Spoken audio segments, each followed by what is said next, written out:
Hello everyone, स्वागत है सभी का फिर से एक बार वाइट व्यू अकेडमी के इस ऑनलाइन सेशन में। तो आज हम फिर से बात करेंगे अपने उसी चैप्टर के बारे में जो चैप्टर हमारे पास रनिंग में चल रहा था। हम जहाँ इलेक्ट्रिसिटी के बारे में जो टॉपिक हमारे चल रहे थे उन्हीं को कंटिन्यू करते हुए फिर से एक नए पार्ट के साथ एक नई बिगनिंग। तो बात ये आती है कि हमने लास्ट टाइम कहाँ छोड़ा था। तो लास्ट टाइम अगर आप लोगों को याद हो, हम लोगों ने पोटेंशियल डिफरेंस और करंट के बारे में कवर कर लिया था। तो पोटेंशियल डिफरेंस और करंट को कवर करने के बाद हम लोगों ने आप लोग के लिए एक छोटा सा क्वेश्चन छोड़ा था न्यूमेरिकल फॉर्म में। और वो क्वेश्चन ये था कि how much time will it take for 20 coulomb of charge to pass through a conductor carrying 4 ampere current. इसका क्वेश्चन ये था कि हाउ मच टाइम, हमें टाइम के बारे में पूछा गया था कि कितना टाइम लगेगा। अब कितना टाइम लगेगा किसमें, कैसे how much time will it take for 20 coulomb of charge. हमें चार्ज कितना दिया है, कैसे चार्ज हमें दे दिया है 20 coulomb to pass through a conductor carrying 4 ampere current. एक कंडक्टर जिसमें करंट की वैल्यू हमें दी गई है 4 एम्पियर। तो अगर इसमें सर हम बात करें तो हमें बोला गया है कि अगर हमारे पास करंट 4 एम्पियर है, चार्ज 20 कूलम है, तो बताओ टाइम कितना लेगा। इसको समझते हैं थोड़ा सा। क्या मान लेते हैं पॉइंट ए और एक हमारा पॉइंट बी। तो अगर हम दो पॉइंट लेते हैं, पॉइंट ए और पॉइंट बी, और क्वेश्चन के अकॉर्डिंग ये बोला गया हमसे कि कितना टाइम लगेगा, how much time will it take for 20 coulomb of charge to pass through a conductor. तो एक पहले तो कंडक्टर मान लो। तो मान लेते हैं कि कंडक्टर हमारा है पॉइंट ए से पॉइंट बी तक। इस कंडक्टर में अगर 20 कूलम चार्ज, इस कंडक्टर में अगर 20 कूलम चार्ज जिस को पास करने में, 20 कूलम चार्ज को पास होने में, पॉइंट ए से पॉइंट बी तक जाने में कितना टाइम लगेगा, अगर हमारा करंट जो है वो करंट हमें कितना दिया है, कैसा 4 एम्पियर दिया है। तो चलिए सॉल्व करते हैं फटाफट से इसको। हमारे पास हमें चार्ज क्यू की वैल्यू दे दी गई है और आई की वैल्यू दे दी गई है और टाइम पूछा गया है। तो फटाफट से हम लगा देंगे करंट का फॉर्मूला। कैसा करंट क्या होता है, तो करंट का फॉर्मूला बताया था हमने कि I is equals to charge upon time. I मतलब करंट हमें दिया गया कितना 4 एम्पियर, चार्ज हमें दिया गया है 20 कूलम और टाइम हमसे पूछ लिया है तो हम एक्स मान लेते हैं उसको। तो चलिए सॉल्व कर लें। I is equals to Q upon T.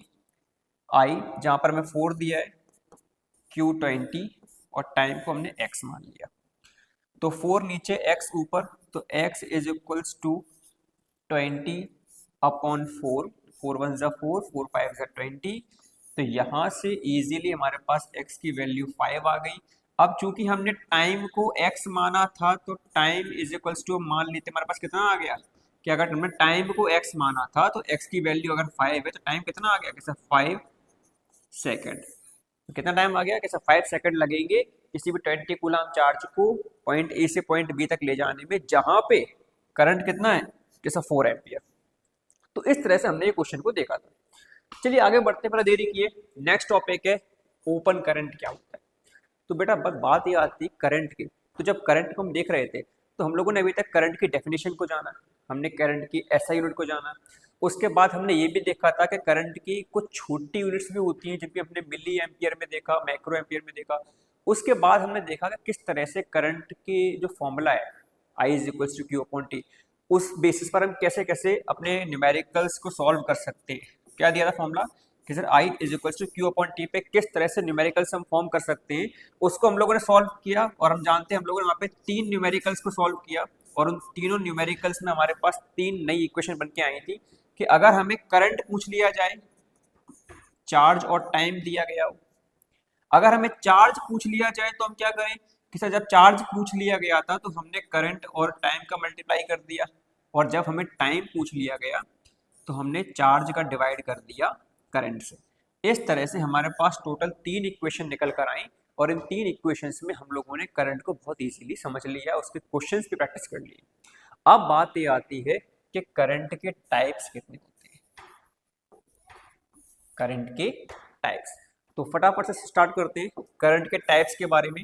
तो यहाँ पर हमें दिया गया है कि करंट के मेनली 2 टाइप्स होते हैं। और अगर हम दोनों टाइप्स के बारे में बात करें तो सबसे पहला टाइप आता है बेटा हमारा ओपन करंट। क्या आता है?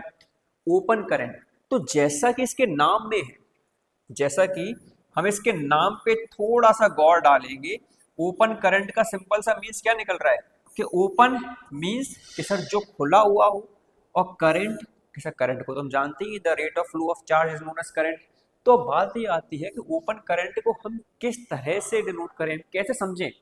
तो समझने के लिए कि an electric circuit through which no electric current flows is known as open electric circuit. तो यहां पर आपको ओपन करंट से एक कंसेप्ट ये बताना चाहते हैं कि ये एक सर्किट के लिए, किसके लिए? सर्किट के लिए। कि सर्किट के लिए कैसे? तो सर्किट के लिए ऐसे निकलता है कि हम मान लेते हैं कि हमारे पास हमने एक सर्किट बनाई, हमने एक वायर लिया, इस वायर को हमने एक बटन से अटैच कर दिया, हमने दूसरा वायर लिया, इसको हमने यहाँ पे ज्वाइंट कर दिया मान लो बैटरी से, ठीक है, जो हमारा पावर सोर्स बन जाएगा। और यहाँ पर ले जाकर हम इसमें एक एलईडी ऐड कर देते हैं, एक बल्ब ऐड कर देते हैं। तो अगर एक छोटा सा डायग्राम को हम देखें यहाँ पे कि है ये हमारे वायर हो गए, ये हमारा एक कनेक्शन हो गया, स्विच मान लेते हैं, इसको हम बैटरी या फिर पावर सोर्स मान लेते हैं, और ये हमारा क्या हो गया कि सर ये हमारा बल्ब हो गया। अब अगर हम बात करें कि आपने बताया था कि जब तक ये स्विच इस स्विच से कनेक्ट नहीं होगा, जब तक ये स्विच इस स्विच से कनेक्ट नहीं होगा तब तक हमारी सर्किट क्या रहेगी? तब तक हमारी सर्किट ओपन है। क्या है? तब तक हमारी सर्किट ओपन है। कैसे? थोड़ा डिटेल में देखते हैं इसको। हम मान लेते हैं कि एक वायर ये आया, ये हमारा पावर सोर्स, इसको बैटरी लिख दें अपने, और ये हमारे वायर्स आए, और फटाफट से अब हम यहाँ पे स्विच लगा देते हैं छोटा सा एक, तो एक स्विच हमने ये लगा दिया। उसके बाद फिर हमने यहाँ पर एक एलईडी बल्ब बना लेते हैं, और इसको हम फटाफट से कनेक्ट कर देंगे एक बैटरी से और एक वायर से। अब देखो ध्यान से कि इस एलईडी बल्ब को जलाना है, जलाने के लिए हम जानते हैं हमें करंट फ्लो करवाना पड़ेगा, और करंट फ्लो करवाना पड़ेगा इट मींस कि हमें बैटरी सोर्स से आने वाला करंट जो है वो इस एलईडी बल्ब तक लेकर जाना है। कैसे ले जाएं? कि सर इस वायर के थ्रू वो आ तो रहा है, इस वायर के थ्रू वो आ तो रहा है, लेकिन आने के बाद देखते हैं कि यहाँ पर आप ध्यान से देखो कि सर यहाँ पर जो स्पेस दिख रहा है, ये इस स्पेस में क्या होता है कि ये ब्रेक हो गई। कैसे ब्रेक हो गई? कि सर जब तक ये इससे टच नहीं होगा तब तक हमारा चार्ज यहाँ से लेके इस वायर में ट्रांसफर ही नहीं हो पाएगा, और जब तक हमारा चार्ज यहाँ से लेके यहाँ ट्रांसफर नहीं होगा तब तक वो एलईडी बल्ब तक पहुंचेगा नहीं। तो उसके लिए क्या करें? तो उसके लिए सर हमें क्या करना पड़ेगा? उसके लिए हमें ये जो कनेक्शन है, जिस कनेक्शन में हम देख पा रहे हैं कि जहां पर अभी जो स्पेस बन रहा हुआ है या फिर जो कनेक्शन हमारा मिला नहीं है, ज्वाइन नहीं हुआ है, इस कनेक्शन को अगर हम यहाँ से ज्वाइन कर दें, और जैसे ही हम कनेक्शन ज्वाइन करेंगे तो हमारा चार्ज पूरा यहाँ से लेके इस सर्किट से फ्लो होना चालू हो जाएगा। तो जब हमारा चार्ज फ्लो होना चालू हो गया तो हम कह दें कि ये सर्किट को हमने क्लोज कर दिया, सर्किट को हमने क्लोज कर दिया। कैसे? कि यहाँ पर अब कोई कनेक्शन ऐसा बचा जहां पर हमारा ब्रेक हो रहा हो, जहां पर स्पेस बच रहा हो, जहां पर इलेक्ट्रॉन्स आगे बढ़ने से रुक रहे हो कि सर नहीं, अब हमारा सर्किट पूरी तरह से बंद हो चुका है। लेकिन जब हम पहले देख रहे थे तो पहले हम क्या देख रहे थे कि सर पहले हमारे पास एक ऐसा पॉइंट था जिस पॉइंट पे हमारा जो स्विच है वो स्विच बंद नहीं था, और स्विच बंद ना होने स्विच खुला हुआ था, और स्विच खुले होने की वजह से हमारे इलेक्ट्रॉन्स प्रॉपर्ली पूरे ट्रांसफर नहीं हो पा रहे थे।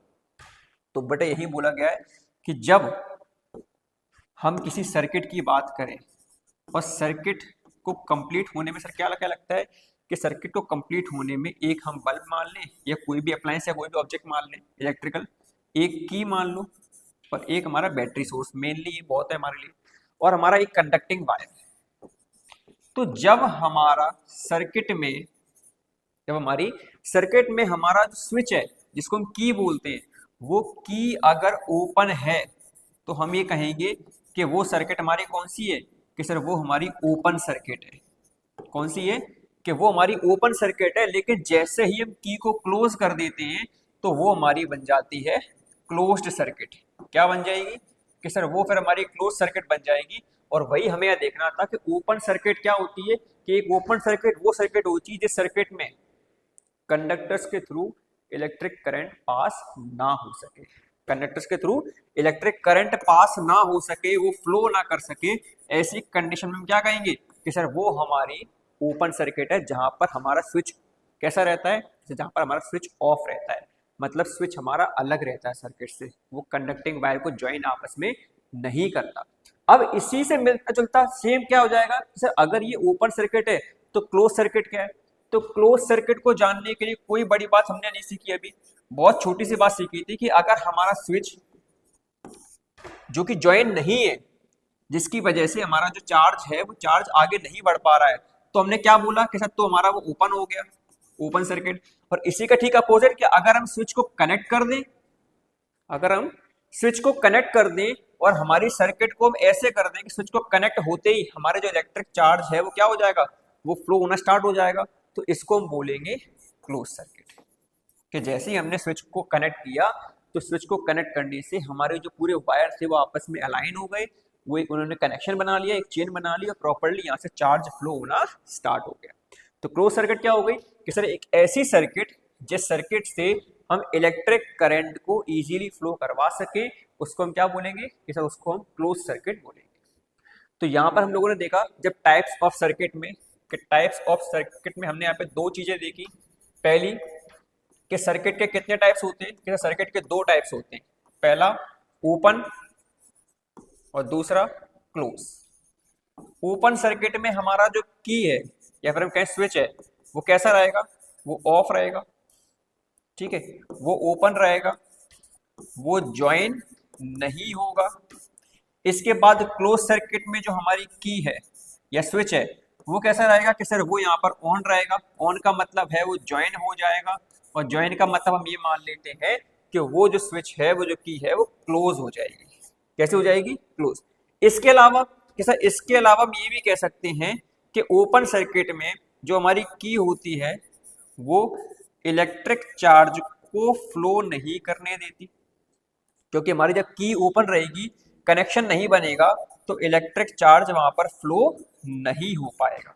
और लेकिन क्लोज सर्किट में जब हमारे कनेक्शन पूरा बन जाता है, सर्किट बंद हो जाती है, की ज्वाइन हो जाती है, तो फिर वहां पे इलेक्ट्रिक चार्ज जो होता है वो इलेक्ट्रिक चार्ज इजीली फ्लो हो सकता है। इतना क्लियर कि बिल्कुल सर, इतना में क्लियर हो गया कि टाइप्स ऑफ सर्किट हमारे पास दो टाइप की थी, एक ओपन एक क्लोज। ओपन सर्किट जहां से हम इजीली करंट को फ्लो नहीं करा सके, और क्लोज सर्किट जहां से हम इजीली करंट को फ्लो कर सकते हैं। तो बहुत बढ़िया, इस टॉपिक को खत्म करते हैं। अब इस टॉपिक को जैसे हम खत्म करेंगे तो फिर बात आ जाती है कि करंट के बाद अब क्या। हमने करंट जान लिया, करंट के बाद हमने सर्किट्स को जान लिया, हमने उनके क्वेश्चंस को सॉल्व कर लिया, अब क्या, तो अब बात आती है Ohm's law, the most important concept of this chapter. इसको आप मोस्ट इंपॉर्टेंट टॉपिक में डाल दीजिए कि ओम्स लॉ क्या होता है। तो ओम्स लॉ बेटा एक साइंटिस्ट ने दिया था, जिसका नाम था जॉर्ज साइमन ओम। क्या नाम था इसका, जॉर्ज साइमन ओम नाम के साइंटिस्ट ने हमें ये ओम्स लॉ के बारे में बताया था। और इस ओम्स लॉ में उन्होंने हमें ये बताया था कि a current passing through a conductor is directly proportional to the potential difference across its end। इसका मीन्स क्या है, इसका सिंपल सा मीन्स है कि किसी भी कंडक्टर की अगर हम बात करें, जिस कंडक्टर में हमारा करंट फ्लो हो रहा है, यही तो होता है, तो उसमें जो हमारा करंट होता है I, वो डायरेक्टली प्रोपोर्शनल होता है to the potential difference of that conductor. कैसे, तो हम ये मान लेते हैं कि अगर मान लो पॉइंट ए से पॉइंट बी तक, पॉइंट ए से पॉइंट बी तक जो करंट फ्लो हो रहा है, जो करंट फ्लो हो रहा है वो डायरेक्टली प्रोपोर्शनल है किसके, कि सर इन दोनों पॉइंट पर पाए जाने वाले पोटेंशियल डिफरेंस। इट मींस हम ये मान लें कि I is directly proportional to V। क्या मानते हैं कि सर हमने ये मान लिया आपके अकॉर्डिंग डेफिनेशन कि I is directly proportional to V। It means अगर आप किसी भी कंडक्टर में पोटेंशियल डिफरेंस को इंक्रीज करते हैं, तो पोटेंशियल डिफरेंस के इंक्रीज करने पर हमारा जो करंट है उस करंट की वैल्यू भी इंक्रीज हो जाएगी। करंट की वैल्यू भी क्या हो जाएगी, कि यहाँ पे करंट की वैल्यू भी इंक्रीज हो जाएगी। क्यों? क्योंकि जो प्रोपोर्शनल का साइन है वो क्या बताता है कि जब हमारे पास दो क्वांटिटी हमें दी गई हो और वो दो क्वांटिटी के बीच में क्या लगाओ, किसी प्रोपोर्शनल का साइन लगाओ। तो कैसे? तो प्रोपोर्शनल का साइन अगर लगा हुआ है तो क्या बताएगा कि अगर एक क्वांटिटी इंक्रीज होगी तो दूसरी क्वांटिटी भी यहाँ पर इंक्रीज होगी, और अगर एक क्वांटिटी हम डिक्रीज कर रहे हैं तो दूसरी क्वांटिटी भी ऑटोमेटिकली डिक्रीज हो जाएगी। तो अगर ओम्स लॉ में हमें ये बताया गया है कि V is directly proportional to I, कि जो हमारा पोटेंशियल डिफरेंस होता है किसी भी कंडक्टर में, वो पोटेंशियल डिफरेंस हमारे उस कंडक्टर में फ्लो करने वाले करंट के डायरेक्टली प्रोपोर्शनल है।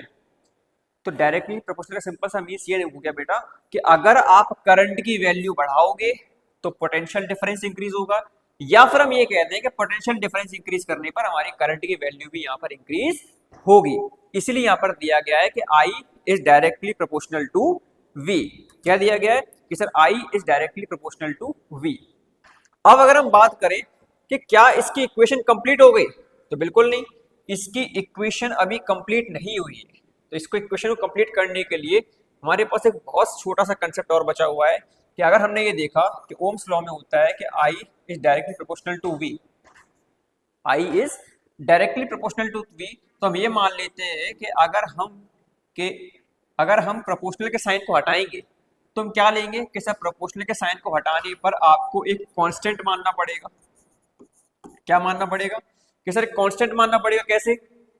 तो जैसे हम V और प्रोपोर्शनल के साइन को हटाएंगे तो V is equal to I, और प्रोपोर्शनल की जगह हमने क्या मान लिया? Constant R।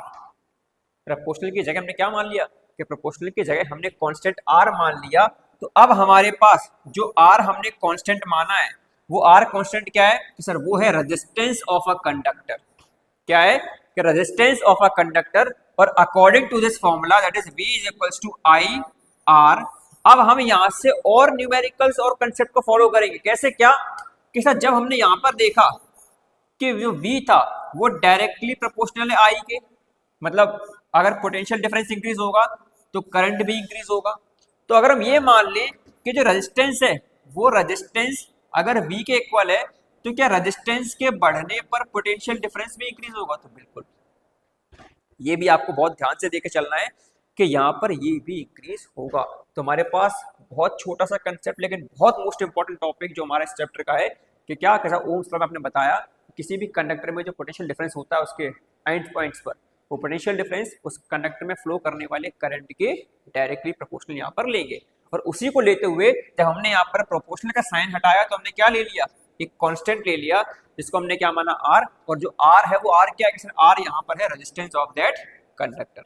आप जो कंडक्टर वहां पे ले रहे हो उस कंडक्टर का रेजिस्टेंस को हम R से यहाँ पे डिनोट करेंगे, जिससे हमारा फॉर्मूला क्या बन जाएगा कि V is equals to I R. अब V is equals to I R जो फॉर्मूला बना है तो यहाँ पे बेटा जब भी न्यूमेरिकल्स बनेंगे वो न्यूमेरिकल्स यहाँ पे तीन कैटेगरी में डिवाइड हो जाएंगे। या तो आपको करंट और रेजिस्टेंस दिया जाएगा और आपसे पोटेंशियल डिफरेंस पूछ ले। अगर आपसे करंट पूछ ले तो क्या करें? तो करंट पूछने के लिए आप पोटेंशियल डिफरेंस का डिवाइड कर दो रेजिस्टेंस से। अगर रेजिस्टेंस पूछ ले तो रेजिस्टेंस की कंडीशन में आप पोटेंशियल डिफरेंस का डिवाइड कर दो करंट से। यहां तक कोई डाउट कि नहीं सर? अगर हमसे करंट पूछेगा तो हम क्या करेंगे कि हम पोटेंशियल डिफरेंस का डिवाइड कर देंगे रेजिस्टेंस से, और अगर हमसे रेजिस्टेंस पूछेगा तो हम पोटेंशियल डिफरेंस का डिवाइड कर देंगे करंट से। इस तरह से हमारे पास एक V, एक I और एक R का यहाँ पे तीन फॉर्मूले निकल के आते हैं, और यहाँ पर हम तीन तरह के न्यूमेरिकल्स बहुत इजीली सॉल्व कर लेंगे। तो यहाँ तक कोई डाउट? हो सकता है कि आपको यहाँ तक मुझे लगता है कोई भी डाउट रहा होगा। तो अब अगर डाउट नहीं रहा है तो फटाफट से बिना देरी के आगे बढ़ जाते हैं। और अब बात आती है कि जो हमने V is equals to I R देखा था तो उस V is equals to I R में हमें ये तो पता था कि V क्या होता है, हमें ये पता था I क्या होता है, क्योंकि पोटेंशियल डिफरेंस और करंट के बारे में ऑलरेडी हम पिछले कुछ वीडियोस में अपने पार्ट्स में कवर कर चुके हैं। लेकिन जब बात R की आई तो हमने देखा कि हमने प्रोपोर्शनल का साइन हटाया और R मान लिया, जिसको हमने क्या बोला कि रेजिस्टेंस ऑफ अ कंडक्टर। तो हमने ये एक सिंपल सी लैंग्वेज में लिख तो दिया कि रेजिस्टेंस ऑफ अ कंडक्टर, लेकिन इसका एग्जैक्ट मीन्स क्या होता है हमें वो तो समझ में आए पहले, क्योंकि जब तक हमें यही पता नहीं होगा कि अगर R जिसको हम रेजिस्टेंस बोल रहे हैं उसका मीन्स क्या है, तो हम प्रॉपर्ली उसको कैसे अप्लाई कर पाएंगे। तो हम बात करते हैं कि इस आर का, जिस आर को हम रेजिस्टेंस मान रहे थे उसका मीन्स क्या होता है। तो देखिए फटाफट से, रेजिस्टेंस ऑफ अ कंडक्टर हमारा नेक्स्ट टॉपिक, जिस टॉपिक में हम ये बात करेंगे कि रेजिस्टेंस क्या होता है। तो अगर हम बात करें रेजिस्टेंस क्या होता है, तो बहुत सिंपल सा टॉपिक है। क्या, समझो, मान लेते हैं कि एक कार है।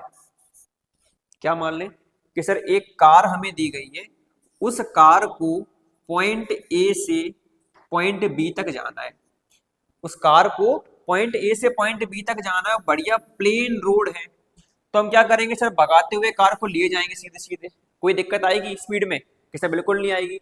लेकिन अगर उसी कार को हम एक ऐसी रोड पे लेके जाएं जिस रोड पे कम से कम 4 से 5 ब्रेकर लगे हुए हो, तो आपको क्या दिक्कत आएगी कि सर हमें दिक्कत आएगी गाड़ी को चलाने में, उसकी स्पीड हमें कम करनी पड़ेगी। तो मतलब हम ये मान लें कि जब ब्रेकर नहीं थे तो आपको स्पीड में कोई दिक्कत नहीं आई, आपको स्पीड कम नहीं करनी पड़ी। लेकिन जैसे ही ब्रेकर आए, ब्रेकर के आते ही आपको अपनी स्पीड कम करनी पड़ी। इट मीन्स कि जो ब्रेकर थे उस ब्रेकर ने कार की स्पीड को कम कर दिया है कि नहीं। क्या किया कि सर ब्रेकर ने कार की स्पीड को कम कर दिया। It means breakers are the only object which are responsible for decreasement in the speed of car. अब इसी छोटे से कंसेप्ट को हम अप्लाई करेंगे रेजिस्टेंस में। कैसे, तो देखो फटाफट से, हमने क्या बोला था अभी कि जब हमने कार को चलाया और कार को चलाते टाइम हमारी अगर रोड प्लेन पड़ी हुई है तो हमें उसकी स्पीड में कोई प्रॉब्लम नहीं आई, हम जिस स्पीड पर थे उसी स्पीड पर ट्रेवल कर सकते हैं। लेकिन जैसे ही ब्रेकर आए तो ब्रेकर ने क्या किया, कार की स्पीड को कम कर दिया। अब बात करते हैं करंट को लेके। तो जब किसी पॉइंट ए से पॉइंट बी तक हम जा रहे थे, एक वायर था कंडक्टिंग वायर, तो हम जानते हैं कंडक्टिंग वायर में करंट इजीली फ्लो कर लेगा, कोई दिक्कत आएगी सर, नहीं आएगी। लेकिन जैसे यहाँ ब्रेकर आए थे और कार की स्पीड कम होती चली गई ब्रेकर के आने से, तो अगर यहाँ रेजिस्टेंस आएगा या हम रेजिस्टेंस लगाते हैं तो क्या होगा कि सर तो करंट जो है उस करंट को फ्लो करने में प्रॉब्लम आएगी। मतलब कि रेजिस्टेंस क्या कर रहा है, रेजिस्टेंस किसी भी कंडक्टर में करंट को फ्लो करने से रोकेगा। क्या करेगा कि सर करंट को फ्लो करने से रोकेगा। जिस तरह से ब्रेकर ने गाड़ी की स्पीड कम कर दी थी, वैसे ही रेजिस्टेंस यहाँ पर किसी भी कंडक्टर में करंट के फ्लो को रोकेगा, करंट के फ्लो को कम करेगा।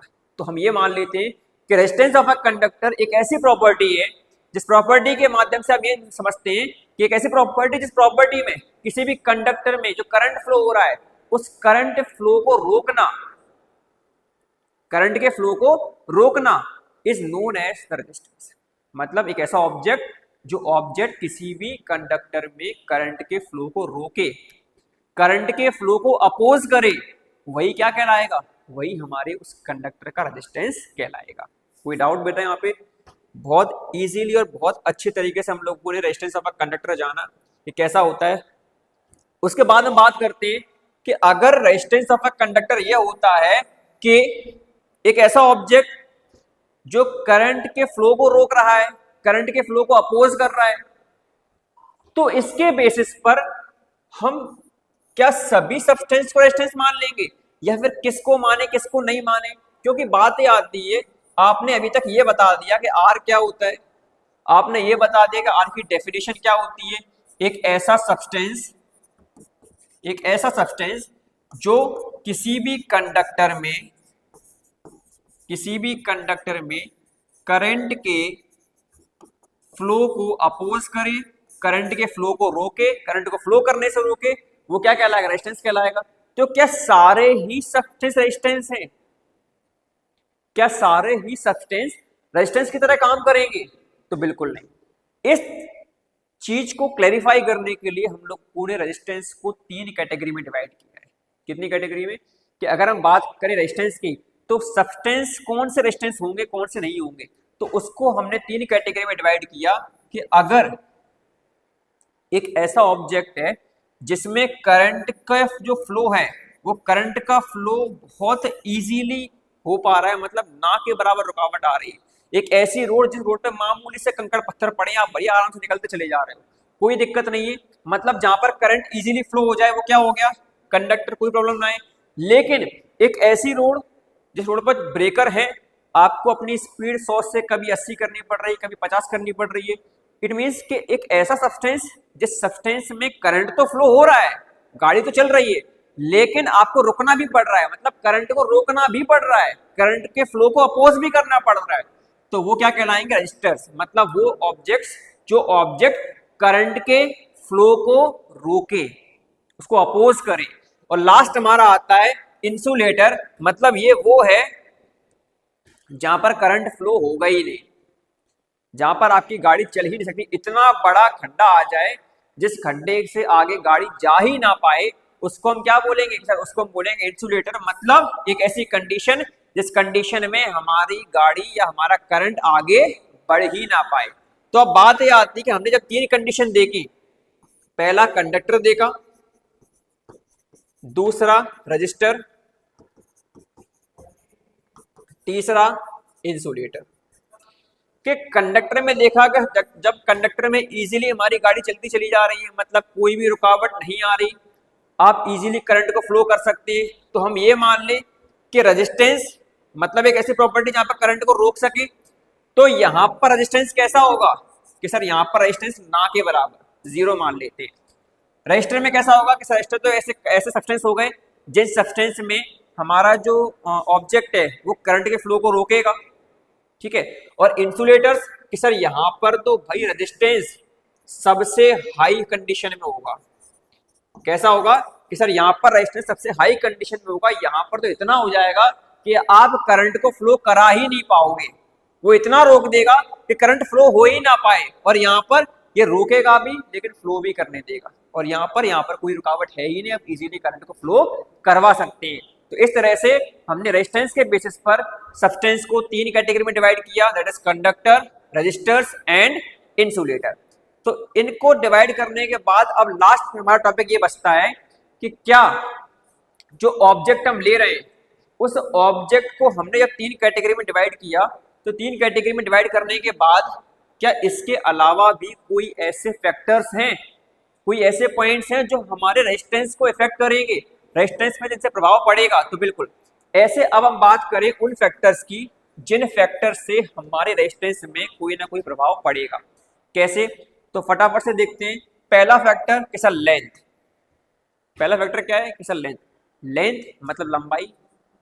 अगर हम बात करें कंडक्टर की, तो कंडक्टर की जो लेंथ है उस कंडक्टर की लेंथ का इफेक्ट रेजिस्टेंस पर क्या पड़ेगा, कंडक्टर की लेंथ का इफेक्ट रेजिस्टेंस पर क्या पड़ेगा। तो याद रखना हमेशा, जितनी ज्यादा लेंथ, इसको छोटे से कंसेप्ट से जानते हैं कि सर लेंथ का एक प्रॉपर अरेंजमेंट क्या होगा। हम कैसे मान लें कि जो लेंथ है वो लेंथ हमारे कंडक्टर को इफेक्ट करेगी। तो समझो, जितना लंबा कंडक्टर उसमें रेजिस्टेंस उतना ही ज्यादा।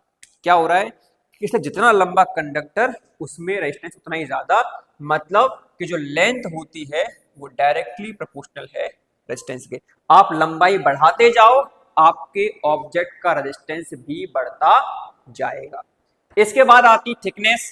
तो अगर हम बात करें थिकनेस की, तो थिकनेस क्या होता है कि थिकनेस होता है एरिया। क्या होता है कि सर थिकनेस का मतलब होता है एरिया।